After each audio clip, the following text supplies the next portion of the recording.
بسم الله الرحمن الرحيم. السلام عليكم ورحمة الله تعالى وبركاته.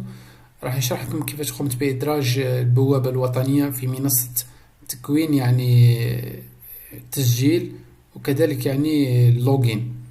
دونك لما يدخل المتكون للمنصة يضغط على سجل الآن أو التسجيل الأولي، راح يظهروا له العروض، يقدر يكتشف العروض يشوفهم تاع التكوين المهني حسب المنطقة تاعو.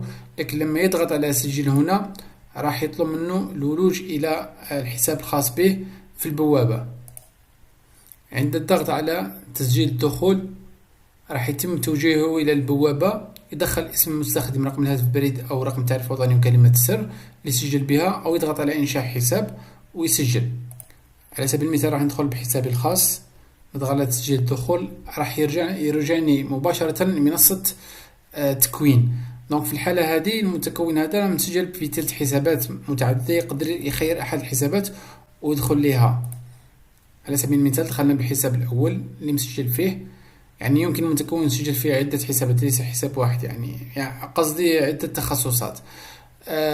يقدر يروح يسجل في تخصص آخر، تسجيل أولي، يختار الولاية، يختار المستوى، وخير أحد التخصصات، خير سجل هنا، تظهر له مباشرة استمارة التسجيل فيها المستوى، يخير المستوى باش نشوفوا اسكم متطابق مع المستوى الخاص بالعرض أم لا، ويضغط على موافق بدء التسجيل، تظهر له المعلومات، يضغط متابعة.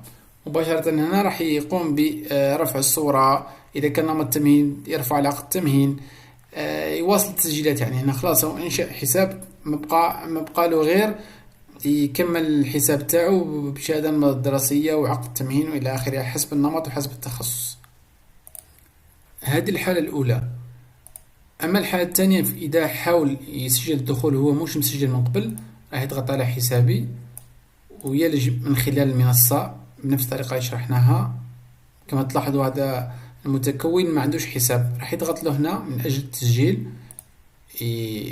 تم إنشاء الحساب على كل حال. هنا فقط ما عليه سوى التسجيل، اختيار التخصص ويقوم بالتسجيل كما سبق وشرحنا. هذا المتكون سجل لأول مرة، ما عندوش حسابات.